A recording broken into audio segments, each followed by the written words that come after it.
പഞ്ചാബ് എന്ന സംസ്ഥാനത്ത് ഉടൻ തന്നെ ഇലക്ഷൻ വരാനുള്ള തീയതി മറ്റു കാര്യങ്ങളും പ്രഖ്യാപിക്കും.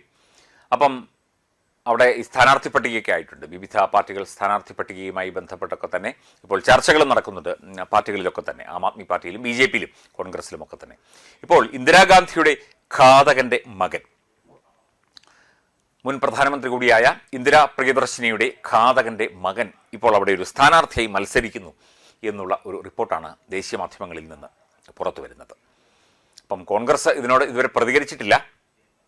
ശരിക്കും ഇന്ദിരാഗാന്ധിയുടെ ഘാതകർ എന്ന് പറഞ്ഞാൽ ഖലിസ്ഥാൻ തീവ്രവാദികളാണ്.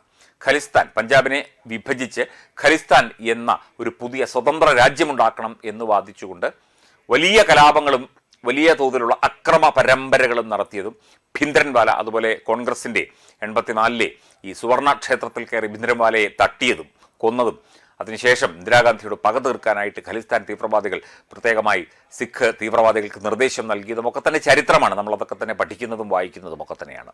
രാജ്യത്തെ വിഘടനവാദികളായ തീവ്രവാദി കൂട്ടങ്ങൾക്ക് പല കോണുകളിൽ നിന്ന് ലഭിക്കുന്ന സഹായങ്ങളും സൗകര്യങ്ങളും വിനിയോഗിക്കുന്നവർ സാധ്യമായ എല്ലാ വഴികളും തിരഞ്ഞെടുക്കുന്നു ഈ തെരഞ്ഞെടുപ്പ് സംവിധാനത്തിൻ്റെ, നമ്മുടെ തെരഞ്ഞെടുപ്പ് സംവിധാനത്തിൻ്റെ ഭാഗമാകാനായിട്ട്. ജനാധിപത്യത്തിൻ്റെ മറവിൽ അവർ പലയിടത്തായിട്ട് ഈ രീതിയിൽ തിരികെ കയറാൻ ശ്രമിക്കുകയാണ്. ഈ ഒരു വിഷയത്തിൽ കോൺഗ്രസിൻ്റെ പഞ്ചാബ് ഘടകമോ കേന്ദ്ര ഘടകമോ ഇതുവരെ ഒന്നും പറഞ്ഞിട്ടില്ല. 2027-ലെ പഞ്ചാബ് നിയമസഭാ തെരഞ്ഞെടുപ്പിലേക്കുള്ള ആദ്യ സ്ഥാനാർത്ഥി അകാലിദൾ വാരിസ് പഞ്ചാബ് ദേ എന്ന പാർട്ടി, ഇവർ ഒരു തീവ്രവാദ സ്വഭാവമുള്ള പാർട്ടിയാണ്. ഇവർ ഇന്ത്യ മുന്നണിയുടെ ഭാഗമാണോ എന്ന കാര്യത്തിൽ നമുക്ക് വ്യക്തതയില്ല. മുൻ പ്രധാനമന്ത്രി ഇന്ദിരാഗാന്ധി വധക്കേസിലെ പ്രതിയായി ശിക്ഷിക്കപ്പെട്ട കെഹാർ സിംഗിന്റെ മകൻ സത്വന്ത് സിംഗിനെ ബാസി പത്താന നിയമസഭാ മണ്ഡലത്തിലെ സ്ഥാനാർത്ഥിയായി പ്രഖ്യാപിച്ചു. ഇന്ദിരാഗാന്ധിയെ വധിക്കാൻ ഗൂഢാലോചന നടത്തിയതിന് കെഹർ സിംഗ് വധശിക്ഷയ്ക്ക് വിധിക്കപ്പെട്ടിരുന്നു. മകനെ മത്സരിപ്പിക്കാനുള്ള തീരുമാനം പഞ്ചാബിൽ പുതിയ രാഷ്ട്രീയ ചർച്ചകൾക്കാണ് ഇപ്പോൾ തുടക്കമിട്ടിരിക്കുന്നത്. പാന്തിക് രാഷ്ട്രീയത്തിന്റെ പശ്ചാത്തലത്തിൽ വാരിസ് പഞ്ചാബ് ദേയുടെ ഒരു സുപ്രധാന നീക്കമായിട്ടാണ് ഇതിനെ കാണുന്നത്. ഇവരും ഒരു തരത്തിൽ പറഞ്ഞാൽ ഈ ഖാലിസ്ഥാൻ തീവ്രവാദം മുമ്പോട്ട് കൊണ്ടുപോകുന്ന ഒരു പ്രസ്ഥാനമാണ് ഈ വാരിസ് പഞ്ചാബ് ദേ എന്ന് പറയുന്ന പ്രസ്ഥാനം. മറ്റേത് ശിരോമണി അകാലിദൾ, അത് ശിരോമണി ഗുരുദ്വാര പ്രബന്ധക് കമ്മിറ്റിയുടെ കീഴിലുള്ള രാഷ്ട്രീയ പാർട്ടിയാണ്. അവർ ദേശീയതയെ മുറുകെ പിടിക്കുന്ന ഒരു പാർട്ടിയാണ്. അവർ NDAയുമായിട്ടാണ് BJPയുമായിട്ടാണ് സഖ്യം. ഈ ഒരു പശ്ചാത്തലത്തിൽ വാരിസ് പഞ്ചാബ് ദേ എന്ന് പറയുന്ന ഒരു പാർട്ടി, അവരുടെ ആ ഒരു മുദ്രാവാക്യം തന്നെ അങ്ങനെയാണ്. പഞ്ചാബിൽ ഈ വാരിസ് പഞ്ചാബ് ദേ എന്ന് പറഞ്ഞു കഴിഞ്ഞാൽ വേറെ പഞ്ചാബ് കൊടുക്കൂ എന്നുള്ളതാണ്.